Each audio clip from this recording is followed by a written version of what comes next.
All right. Well, it's just absolutely fantastic to be back at SampleCon this year. And as much as I look forward to seeing all of the old faces in the crowd, and you know who you are, the thing that I find so impressive about this event is how many new faces there are every year. And I think that's a sign of the dynamic and growing industry that we're all working in. And so that's what we're going to talk about today with our panel. The state of the industry, where it might be headed, and why, how we get there. So before we dive in, I want to introduce our panelists. I'm going to start with, we're going to go out of order. I'm going to start with Oscar, who's Cint's Chief Innovation Officer. After 22 years with Cint, Oscar's professional biography is really the story of our space as a whole. And I can't be the only one in this room whose first deal in the space involved Oscar on the other side of the table. Little known fact, Oscar is also a Swedish national Scrabble champion. Oh, yeah. So if he challenges you to a game, make sure you bring out the English tiles. Paul is the co-founder and CEO of Dig Insights. He brings a thoughtful and new perspective to our conversation. And more importantly, after our session today, find Paul, ask him about his favorite concert that he's ever been to. I hear it was Nine Inch Nails in Toronto. Right? Yeah. Yes. There's one other fan out there. All right. Sima is co-founder of Paradigm and CEO of Infinity Squared Ventures. Sima is the person I call in the space when I need to know anything or anyone. And Sima is also a creative who paints and writes and works with textiles. Yeah. We're learning new things. Rick, to my left here, is Chief Strategy Officer at Fuel Cycle. Rick and I, many years ago in the early 2000s, tried to figure out the sample industry together at a company called Opinion Outpost. And he asked me not to bring any pictures from those years for his introduction. Rick has just finished binging an Israeli TV show, Fauda, that he recommends. Well, it was recommended not only by our CEO, but also by Steve last year. Yeah. So thank you, Steve. Here at SampleCon. Paying it forward. Took you a while. All right. Last but not least, we have Jon, who's the Senior Marketing Research Manager at Intuit. And he brings a buyer's perspective and a B2B perspective to our discussion. It's also important to note that while Paul was watching Nine Inch Nails in Toronto, Jon was at something called Old Cella, listening to the Rolling Stones, Neil Young, and The Who. Nice. All right. No. So it's an interesting and experienced panel. Up on the could you flip the slide forward, please? Just before we got started, I wanted to start with a chart. This is just data from the SOMAR Global Market Research Report. And it's kind of staggering to look at when you pull the numbers out of the table and turn it into a chart. No matter when each of us started working in this industry, it definitely looks different today than when we started. And there's been a lot of periods of change and innovation. I mean, I think about the early aughts when the size of the traditional market research space doubled because of the availability of data and the rise of panels. I think about the green section here on the stacked bars, the result of, over a decade of investment in automation and technology platforms to make our insights more useful and accessible.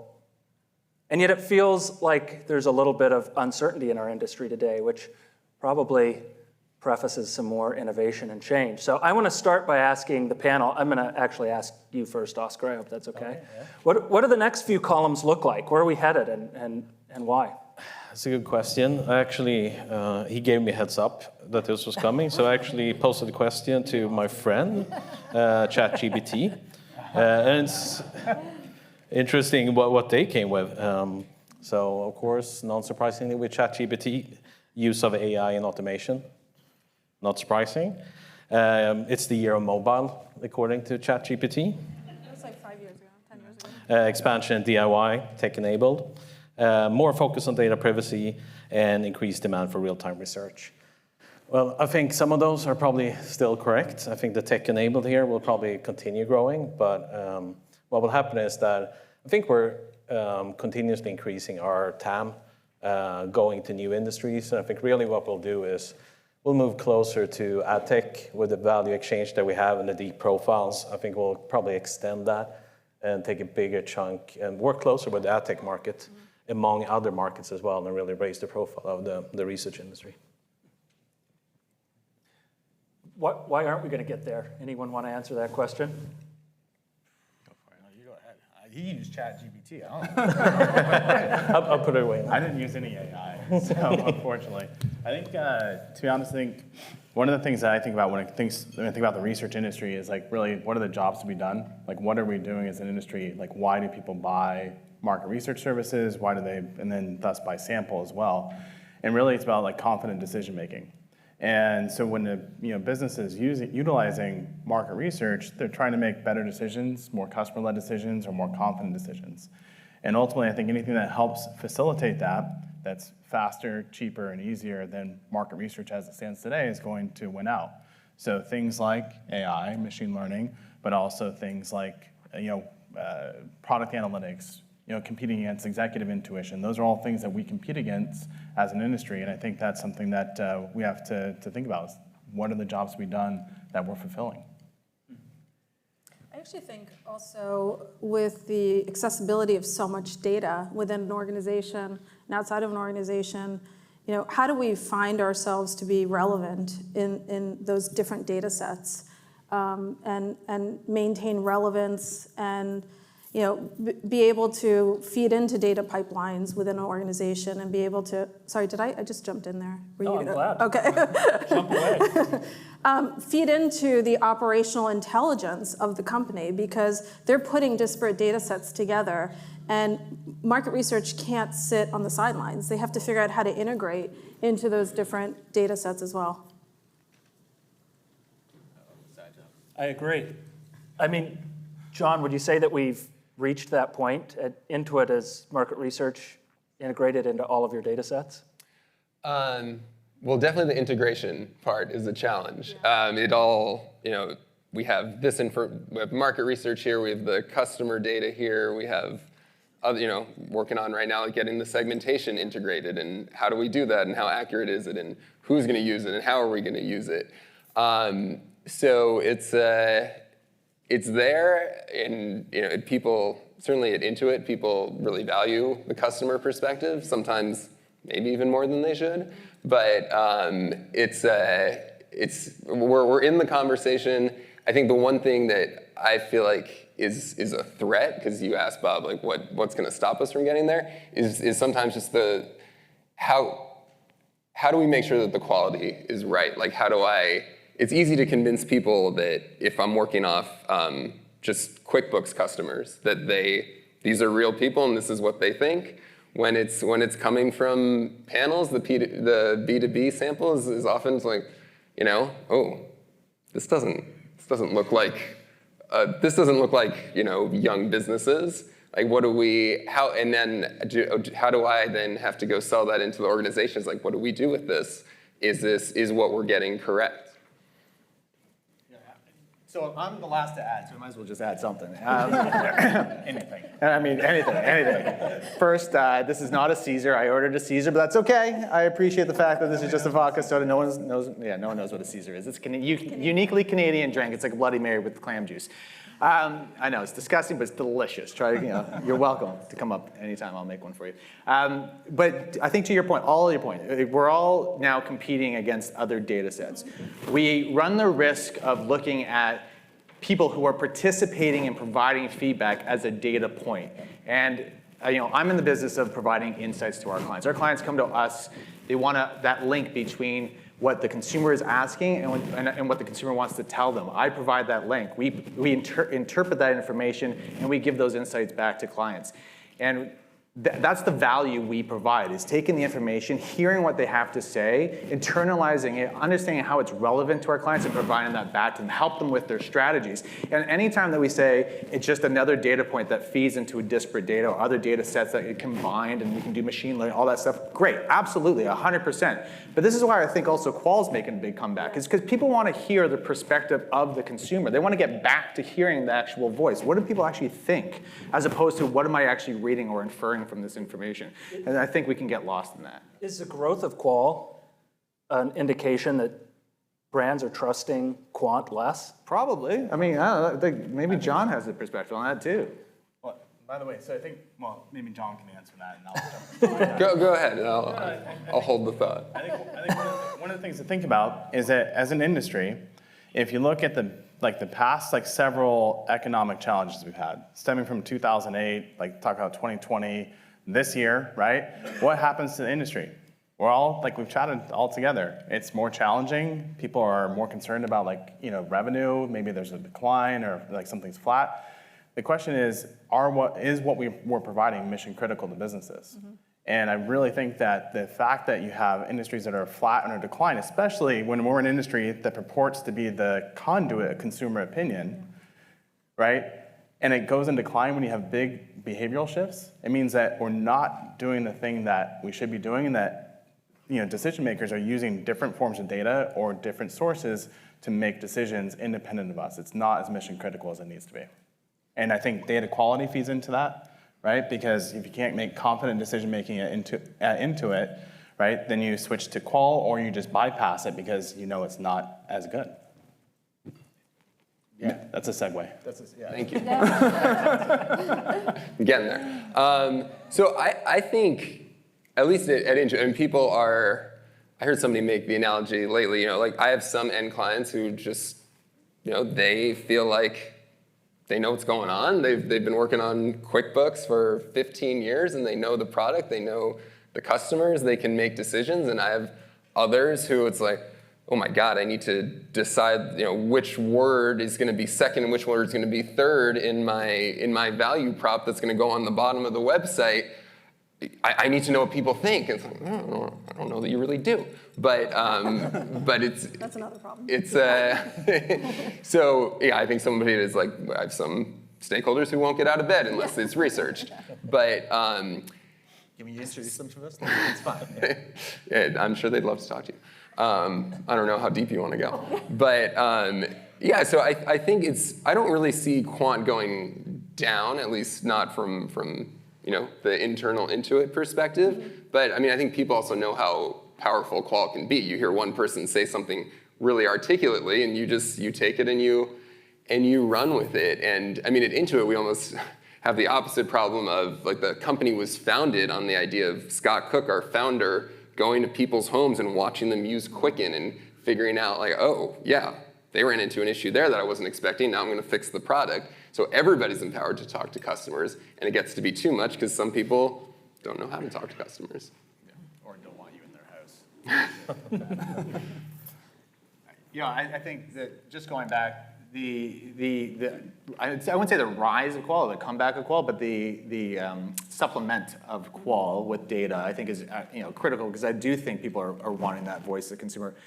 And again, I go back to, from our perspective, being an agency that is trying to be helping clients understand what the consumer's thinking and how to actually use that for their strategy. We are looking at things like data quality. I don't want to spend the time on stuff that I can't add value for. I want to add value for my clients on the things that they need insights on. I don't want to spend the time on worrying about quality, worrying about even just pricing, even sample privacy legislation, all the things that take time that we have to spend.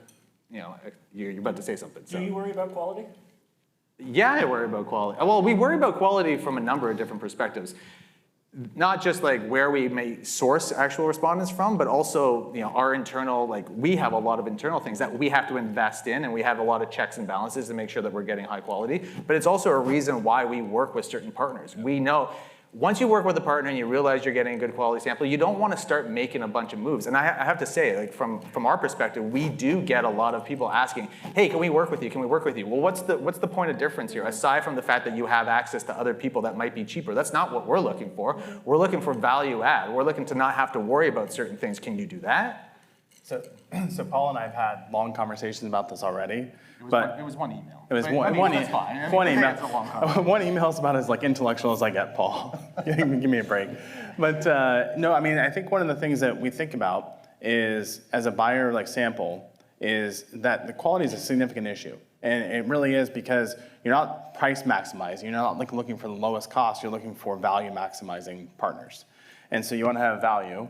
And I mean, so we've, I've been on several calls with industry peers, but also industry competitors. They're competitors to Fuel Cycle over the past like 3 weeks, because about a month ago, I did the napkin math on how much sample quality issues cost Fuel Cycle. And I had a conniption. And so I reached out to several people, and it turns out, for many, many companies, this is quality specifically is a 7-figure problem, if not 8-figure. And so, like when we have commodities, right? When you have a commodity service or commodity product, you have to differentiate on something. And ultimately, and by the way, if you go, I was actually curious yesterday morning, so I went through and looked, I did a search on Mechanical Turk surveys on Google Scholar. I just ran through to my own like little literature review on like what is academia saying about Mechanical Turk. It turns out if you put attention filters on Mechanical Turk surveys, is you can get results that are pretty good, if not better, than what we're seeing in the industry. And so it turns out going to Mechanical Turk is probably cheaper than going to something in industry. It's maybe not as reliable. There's a whole bunch of issues. I'm sure people are going to tell me why I'm wrong. But why not just go direct to the source, then work with certain partners if the quality is not better? Because price maximization is not value maximization. And I think that we need to get away from a price maximizing approach to sample buying in the industry. So, Sima, I love what you said, Paul, about like why would I work with somebody? It's not about price. And I think Which is a rare point of view, actually, I think. I do. I think it's very rare. He's Canadian. Yeah, that's true. It's not a differentiating factor anymore. Yeah. Yeah. Yeah, I'm Canadian. It's Canadian. But how are companies in the space differentiating that you see? Like, I actually think it comes down to how you treat your panel and how you treat people. Like at the end of the day, like I really, I know we say it's a commodity. I know we say we're slaying sample. Like I think we have to change the perception of what sample is. These are human beings that are providing input into critical surveys. And to me, we have a bit of a branding problem in sample because it is the backbone of what we do from a quantitative as well as a qualitative perspective.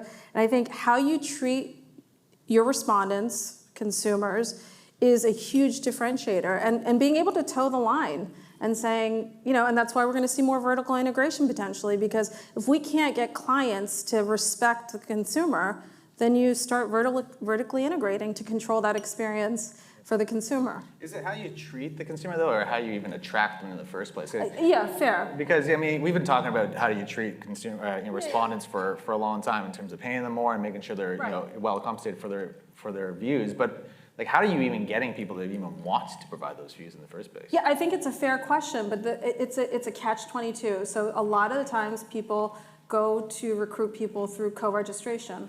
It's almost like showing up to a party that you didn't even know you're going to go to. And you get invited to join a panel, and you're like, what am I doing here? I didn't choose to be here.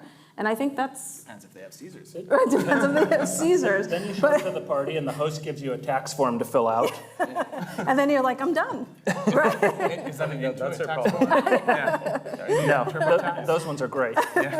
But it's our responsibility to toe the line. I mean, I know we keep saying, oh, the survey's too long.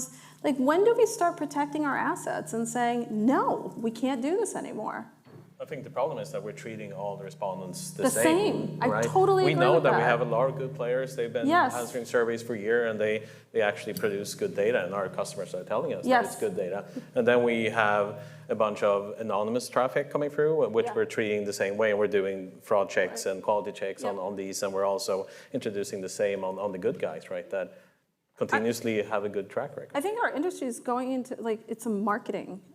Like, we have to market to consumers and determine what they can tolerate. and what they can't tolerate. And I don't even, tolerate's not even the right word. It's how do you delight them? It's the jobs to be done for the respondent as well. Yes. Right? Yeah. I mean, I think, there's a few things I'd pull out from this discussion that are really interesting when brought together. Like, number one is we've been admiring this problem for many years, Yes. I think, and we'll continue to admire it until the end of time. Number two is maybe a feeling that even though there's some macroeconomic uncertainty, our industry isn't growing in influence when our customers need to know what consumers are thinking and doing more than ever before. And the third is maybe this kind of problem of us doing the same thing over and over again and expecting a result. It feels sometimes like, this is an industry that attracts people who are structured thinkers, and sometimes that's great, it's called methodology, and sometimes it's called tribal custom and it doesn't add value. And we have a hard time letting go of the latter while maintaining the former. I was just going to say from John, I was curious about John's perspective because I think for us, if I'm able to reference who I'm going to use as a partner and that elevates the ability for me to win business, like that's what I would be looking for. But I'm curious from John, from your perspective. I mean, you worked at LRW before too, so you kind of come from both sides. But how much does where your partners source respondents influence your decision on whether or not you're going to use them? So I don't know that, certainly not when I was writing proposals, when I was at LRW and now at Intuit seeing proposals. I've never seen this is where we get it's like we have partners in 64 countries. Like, I'm just doing it in the US, like, it's fine. I think what's come up for me recently, I think it's hard to sniff out, because also I think we all know something bad can happen once, right? Yeah. So I'm working with a partner now, and it's kind of the second time that the data's come back, and it's like, these are not the right people. And so next time, I don't know if I will go back to them as much as I like working with some of them. But John, would you sit down and talk to the partner and say, this is what I think bad quality is for me? Oh yeah, no, we talked it through, and they fix it, and Still got bad quality. Well, I think it's a matter of because they're just, especially if I'm doing something that I understand B2B is harder, and it's like, okay, the fact that it's X%, like whether it's ethnic mix or gender mix, or it's like, oh, you're telling me that every business is using Venmo, and that's the only way they're taking payments. It's like, okay, something's off. But it's like, every time I go through, it's like, oh, here's something else we need to figure out. We need to weight it, or you need to go get some more people. And so it's not as easy as just like, this is what quality would be. Yeah. So Bob, I think one of the things that I think about, and full transparency, Bob and I were on a hike this morning. So Bob and I spent some time talking about incentives and the role incentives play in the education system in America, right? Jesus. I know, it was dark. It was really dark. It was less fun than it sounds. It was less fun than it sounds. But so I think about think about disruption theory, and I know this is the second Christensen reference I'm pulling out. So think about disruption theory is you have a group of people that are optimizing for something very specific, and we've optimized for filling quotas, for doing what we do as an industry, and for growth. And until the incentives change, right, we're at risk of disruption, because what we see is that people are optimizing for growth, and what's happening instead is that, and we're all, everybody's doing the right thing. They're all optimizing for growth, and we're allowing a little quality issues to pop up here and there. But what ends up happening is when we end up optimizing for that one thing is we're missing all the other things that are replacing what we do. So we're optimizing for survey respondents, but we're missing all the things that are going to show up on this chart. And then nobody else can see the chart. But we can see the chart. So all the things are going to show up and replace what we do. Those things are showing up because we're optimizing for X thing, while in turn, what customers actually want is they want confident decision making, and we're going to miss all that precisely because of underlying structural quality issues that we have based on incentives in our industry. So for the panel, what do you think is a substitute for survey research? Or a complement? What's coming next? I think the rise of qual, it's one of the things why that is growing, people are going there instead of quant, is that they actually see real people behind the screens or face to face, right? And they get some sort of more context around that person than just that raw data answer they get or the report they get, right? And I think we can probably introduce some of those things into quant research as well. We have a lot of data on these people, right? And we know a lot about them, and we can connect a lot of data sources and really enrich and give more context to the customers here. But we need smart people and smart companies to actually use this data the right way to give the right recommendations. So I think there's still a lot more we can do with the quant research, and I can't really find a substitute to the actual being able to ask a question and then get a response on that. I think you could, go ahead, Paul.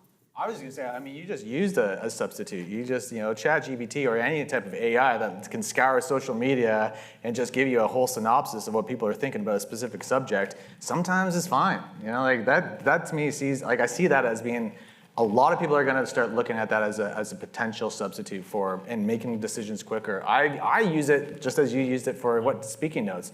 I used it for, I have a meeting coming up. What should I be thinking about? There's so much that it can do. We're already experimenting with open-ended data and leveraging it to provide themes and actually make us quicker at providing those insights back to the clients as a way of just guiding our conversation. But I see that the more it evolves, the more I do see it as a potential substitute. Yeah, well, that frees us from the need to have long questionnaires too. If it's a few open-ended prompts. For sure. The long questionnaire thing, it bothers me because I think last year I was on. I think Katie was actually on the stage and she mentioned why are we not why are we still asking 40 questions up front before we even get to the meat of a survey? Why are we not using all that data that we already know about people and feeding it to people? I can tell you why. It's because Katie's talking her own book. It's because it's Susie. It's a vertically integrated. I got that. But why? For sure. You definitely want to say, we at Susie, this is what we do, which I love. But why are we not, as an industry, also just kind of demanding that? For us, that's what we want, so that we can focus on the value add services, not all the other stuff that we need to kind of, patch into this long questionnaire. Yeah. What were you going to say, Sima? I think if you talk about substitutes, I think you can look at behavioral data. I think you look at social media, and you could also complement it with qual. So you get the behavioral, you get a little bit of attitudinal and kind of value set potentially from social media, and then you confirm it with qual. I mean, I hate to say that, but I could see that. Yeah. I think the number one thing we compete against is executive intuition, whereas people who know their audience and they just know it intuitively and they spent a lot of time in the space, and so they can make decisions regardless. So you have executive intuition, so they need to scale and everything as well. But then also I would say CX research. So sitting where we sit in the value chain, what I see happen is there's a lot of CX work done that's as a proxy for concept screening, early stage product ideation, and everything as well.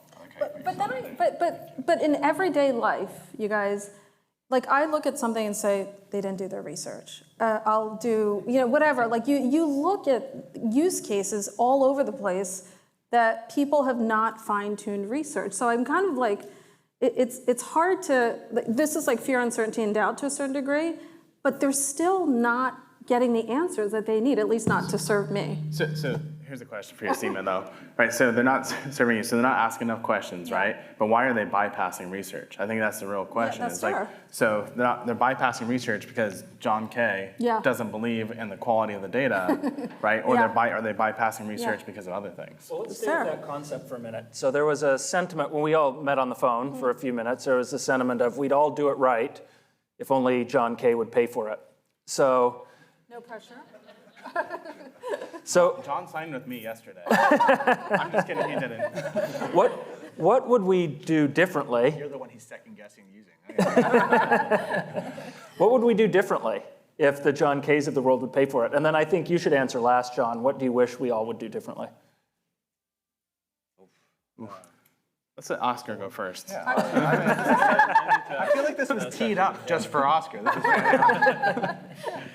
No, I think there's a lot of things that we can do differently if money is not an option, right? Really sort of go down to the recruitment, really have sort of a stable recruitment, get the people, treat the people the right way, not being able to be picky and then not send those really crappy 45-minute surveys. Really treat users with the respect that they deserve. to get them to stay in some sort of natural habitat and get questions that make sense to them, so they're willing to contribute and continue to contribute in a good way, right? That's... Yeah, I think, sorry, I just think we can't always rinse and repeat, which is really what scale is. And so if we focused really on not rinsing and repeating all the time, equal word is scale, that we can actually do what Oscar's saying in terms of being a little bit nuanced in terms of how we use or leverage our panelists. Yeah, for us, it's a little bit different because I think to get Jon Kay to pay more means I need to show him the value of what we're doing. The only way I can show the value of what we're doing is by making sure that I'm getting quality respondents to actually answer the things I'm asking them, to understand what they're thinking so I can provide it back to them and show him that we're thinking about your business, but we actually have that direct link to the consumer that's providing us with this information. We're internalizing, we're interpreting it, and we're feeding into your strategy. That might get him to pay more for whatever it is we do, and that would allow us to pay more for the things that you do. And I think that's the only way I think we can really show our values in our thinking and our deliverables. Even that, I mean, we should take that as a next topic, because you're describing a pretty complicated supply chain there, where you need to show value to Jon to be able to help everybody down the supply chain. Or you need to show value to Jon too. I mean, if there's a brand that has it's known for the amazing quality sample that I can say we're using this, and he's like, okay, yeah, so I line item it, and it's going to cost us much, great, and I can add my services on top. Absolutely. Sure, but otherwise, you're right. Most of the way clients buy is they see what we're going to do, and then we say, yeah, we have access to 35 million people across whatever number of countries, and no problem, we can just get you whatever it is you need. But it is a complicated supply chain. So if we try to separate those things, maybe it actually adds value that way. That's why vertical integration is an interesting trend. And that's why I think everybody in our position is looking at vertical integration, or why sample companies are looking at providing end solutions to the clients and no longer needing agencies. So what would you have us do differently? I'm very excited for you all to show me value later. But I think there are a couple of things just popping as I hear you guys talk about it. But I mean, well, for one, money is an issue. So and I think to that point, just everyone has a role to play. Like, there are times where my marketing team doesn't have a lot of money and I can't pay for it. But when I can pay, I will. And it's just, I don't know that it's a matter of I'm looking for one thing or the other, but it's just to our conversation before, it's I'm looking for that quality. If that quality is consistently there, and I'm the ecosystem that Paul was laying out is the ecosystem I'm working with. I'm working with a market research vendor who's hiring you guys for the sample, and that's all I don't know who they're using. I'm probably going to ask them after the study, but so hopefully not in this room, but I'll ask them and maybe that's going to be it. And then when I'm working with a different vendor who's not a panel provider, if it comes back and it looks good when they're going to panels, then I'm going to feel good about it. I would also just say, though, this idea of just pushing the 45-minute survey on people, that's not treating your end customers right. It's not treating me right either, right? I'm trying to help teams understand how we can, whatever it is, optimize the product, who's our target customer. If we're pushing out even, I would say, a 20-minute survey, I don't believe the data I'm getting back. We're not doing anyone any favors. So, I'll hear about other people at Intuit running, oh, well, we just had a lot to do, so it was a 25-minute survey. It's well, that's not good for us. That's not helpful. So it's not, I think really anywhere throughout the chain, I think that the people it helps is the people who just, you got to make a sale. They want to do a 25-minute study, so you do a 25-minute study. But ultimately, it's not serving that company, along with not serving the people taking the survey. Yeah. The challenge is that it's an artificial format, right? Sitting in front of a computer taking a survey for 45 minutes. You want to have relevance. You want to, just after I finish this drink, someone can ask me, was it a good drink? Then it was very good, yeah. And then it's irrelevant to me. I'm trying to stay sober there during talking. But then it's relevant for me, right, to give a response. Same after taking a flight, was it good? Yeah, a couple of interior bathroom, something like that. Then it's relevant for me, and I actually replied to that survey. I think there's an opportunity to differentiate based on quality, right? So I think I've shared with some of you, I have a working theory of commoditized industries, which is, it's an inverse, your degree of commoditization is inversely correlated to the number of steak dinners that you have to take clients on in order to get business, right? And I think we do a lot of steak dinners in this industry, right? And there's a lot of like relationship building and stuff, which is fantastic, by the way, and that's a way of decommoditizing yourself as an industry. But I think the opportunity to differentiate based on quality and actually demonstrate like, hey, we do research with our panel, we do research with our respondents, and actually here's how you're gonna optimize data quality. And this may just be my own perception, and I can be completely wrong, which is probably true, and I'd love for somebody to tell me why. But I feel like maybe 10, 13 years ago, I didn't want Bob to share pictures because I had lots of hair back then and I don't anymore. But so I think like 10, 13 years ago is that there was a big conversation around quality was actually meaningful. So we actually, I don't know, does SMR still do the SMR, whatever, 23, 32 type thing? They still do it? 28. Do we still like, does anybody ask for it anymore? Is like this like a significant conversation and like point of dialogue throughout the industry? I feel like, so Bob, you and I got our start at Opinion Outpost, which is differentiated based on quality and we were actually mailing things out to people. I know you do some of that, right? And so I think there's an opportunity to decommoditize what we're doing based on quality and user research. Yeah. I agree. I'm an optimist. We do. So I want to make sure that there's time for Q&A, but we've touched on a few themes. We've touched on quality a lot. And I know, there will be more and more in-depth content through the rest of the event this week. We've talked about substitutability and things like behavioral data and vertical integration. We haven't touched on the macro conditions. What does the year look like from, the standpoint of your own business or your experience, or what do you expect this year and in the near future? Jeez. Everything's great. I do think in times of recession, research is higher in demand because there's more risk in decisions. Like that was a premise many years ago, maybe like 5 years ago.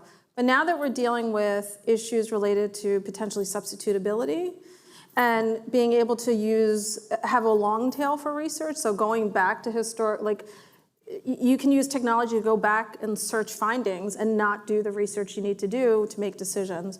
So kind of hypothesis, but I think research will still be relevant. It's just longer sales cycles, and it needs to be spot on. Like it's just harder to sell because the budgets are tighter. I don't think budgets are shrinking. I think consumer insights professionals are looking for more value for the buck. That's my hypothesis. Yeah, we have two sides of our business. We have a technology platform that is much more agile that you can use to streamline your innovation process. And then we have obviously more of the consultancy, which is the higher value and higher cost side of the business. We've had conversations with our clients to try to understand what their outlook is on the year. Are they hearing that they're pulling back on budgets? We don't really have a concentration in any vertical, so it's not like we're all in tech and my tech might be pulling back on budgets. We do have tech clients, they've pulled back. But for the most part, the other ones, especially CPG, QSR, financial services, they're still bullish on the year. They're saying, we're going to invest in this because just like the pandemic, consumer behaviors are changing. We need to know what's going on. We need to stay on top of it. Can you say that again? Which industries? And we went through a process last year. We actually did analysis. First question, and it was like, because everyone had a recession on their mind. First question we got was, so how does this business fare in a recession? I'm like, I don't know, we've never been in a recession. But what I can tell you from all the data that we've seen and having worked at companies before that have gone through it, is that insights tends to be fairly insulated from it because clients still want to understand what's happening. They want to stay relevant to the clients and want to be able to adapt to it. So I'm still very confident in what this year can produce for us, but I do think there are going to be a handful of clients that were key clients last year that are going to pull back, just as we've seen, though, clients that held back last year thinking that it was going to be impeding doom, who have now come back this year saying we need to actually spend. I think In all in some all, ways, it's research is risk mitigation. Yeah. Sorry, go ahead, Oscar. Yeah, no, I think it's all in all, it's hard to get commitment from customers that they will spend this much over time, but actually pay as you go. So over time, they will continue doing orders, but they need validation points all the time. So is the macroeconomic climate okay, or are we going down, or are we reinvesting now. And I think it will be checkpoints throughout the year and seeing where we're going. And I've been worried about sort of self-fulfilling prophecy with all the discussions end of last year. Where are we heading? Are we going down? And then it's probably one of the toughest years to really set a budget that will be accurate. So I think the best is to have sort of an agile budget. And I see that in more and more places that companies are doing agile budgets and doing checkpoints throughout the year and then triggering investments where it makes sense. I think we forget how young this industry is. Like this whole online sample industry is relatively young, and so our level of experience with like swinging macroeconomic conditions is relatively new. So if we look at what happened like 2008, 2011, 2020, like especially like maybe 10, 15 years ago, what you saw is people migrating from, it pushed migrations from like phone and address-based sampling and more expensive sampling to online research and online sample. Why? Because it is faster, cheaper, more efficient, right? And so I think the same thing, we face the same challenges when we're in an environment where decision makers need something that's faster, cheaper, more efficient overall, where the potential for like disruption to happen to our industry is high. And so I think that for us, no, nothing. Everything's always perfect enough and to the right. but like I think that there's risk that substitutes start creeping in as more budget pressures do exist, and I think that they do exist. It's very industry agnostic.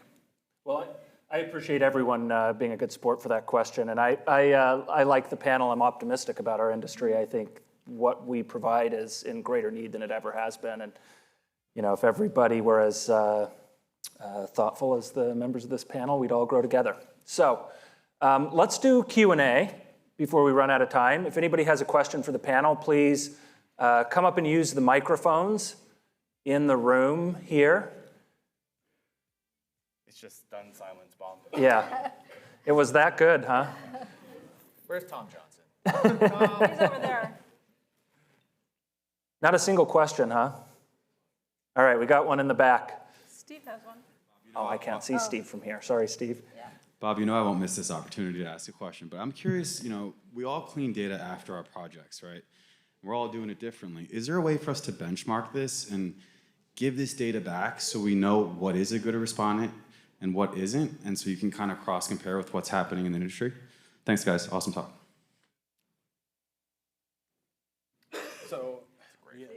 Yeah, no, I think Cint, of course, we sit on a lot of data and a lot of traffic. We see a lot of interviews going through the platform, and then we're constantly sort of asking our customers for feedback on data quality and so on, and we're trying to pass that back to all suppliers connected. So I think that's one way where it's happening, and it would be interesting to sort of work together across the industry to share benchmarking data. If we all submitted into sort of this is the levels of quality issues, reversals, fraud that we're seeing across the industry, just to see, are we doing a good job? Are we seeing other issues across the industry? What type of quality issues are we seeing?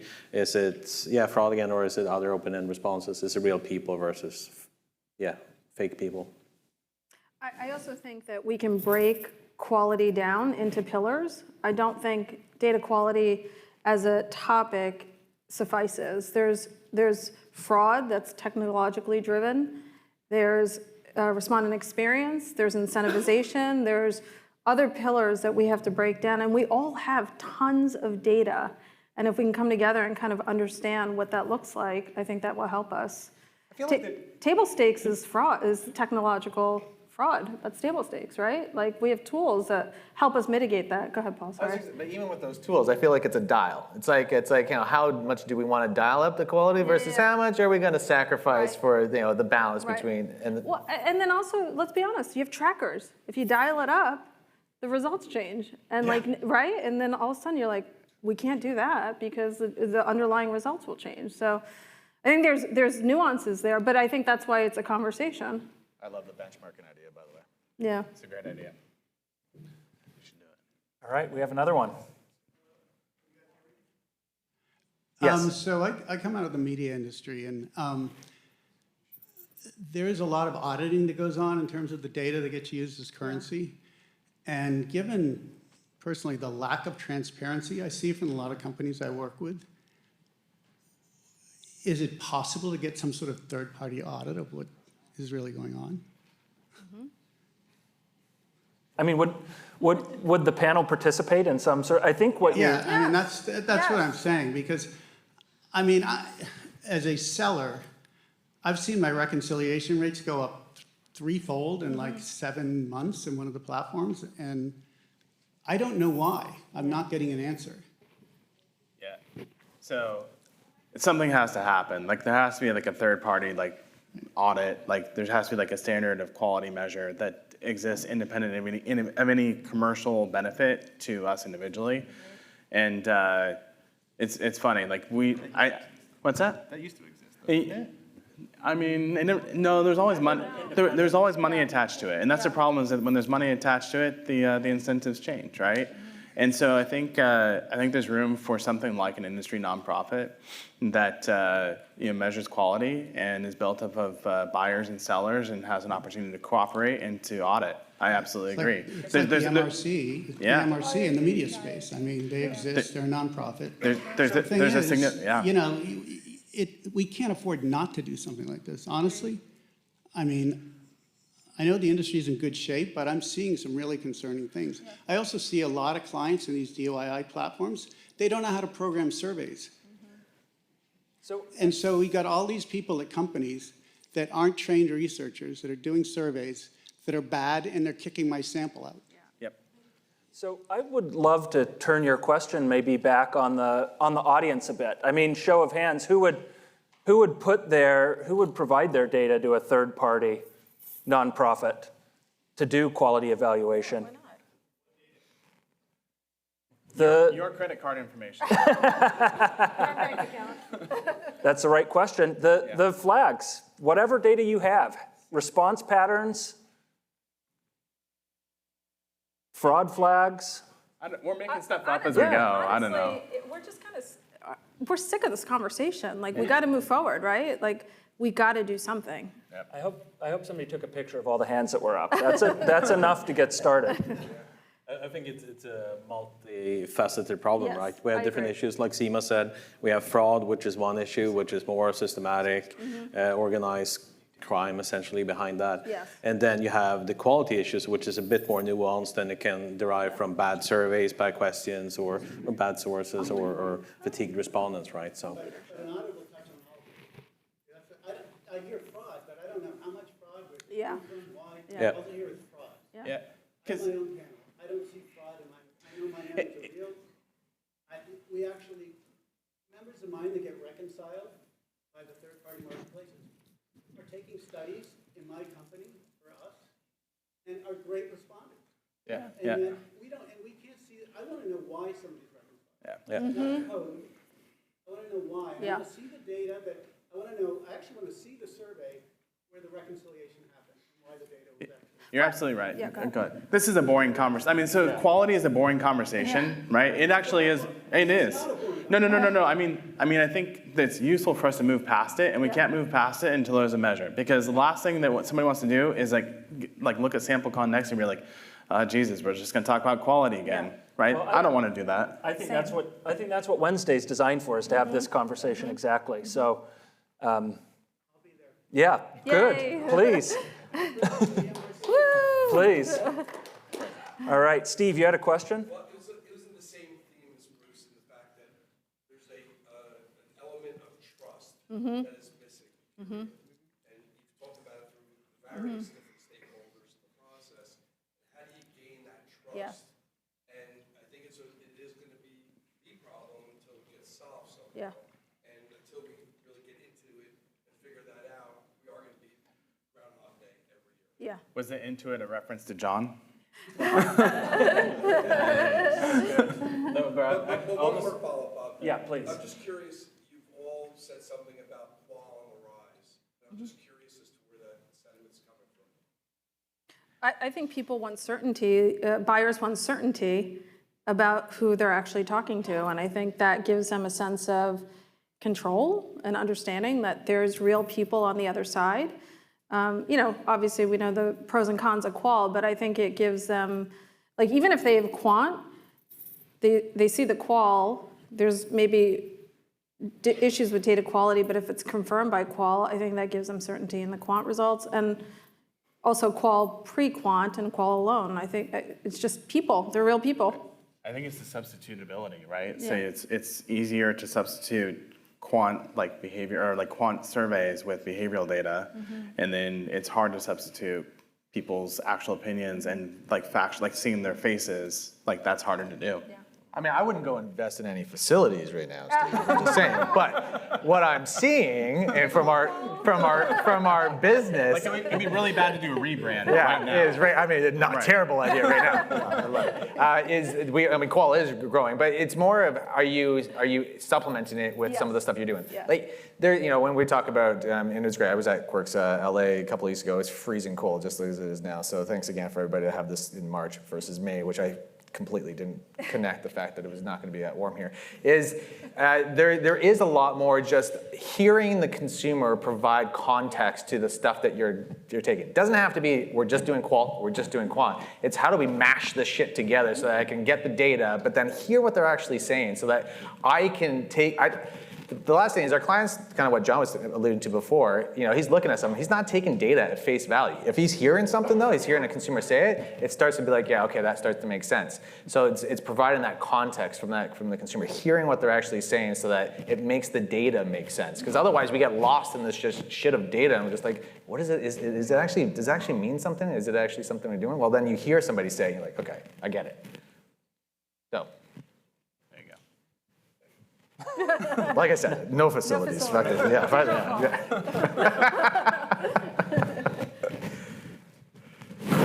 All right, any other questions from the room? Well, Bob, I'm sure glad you didn't run out of white men to put on the panel today. Thanks, Rick. International Women's Day is coming up, so. It's this week. It's this week. It's the 8th. All right, well, thanks to everyone on the panel. This was wonderful. Yeah, thank you.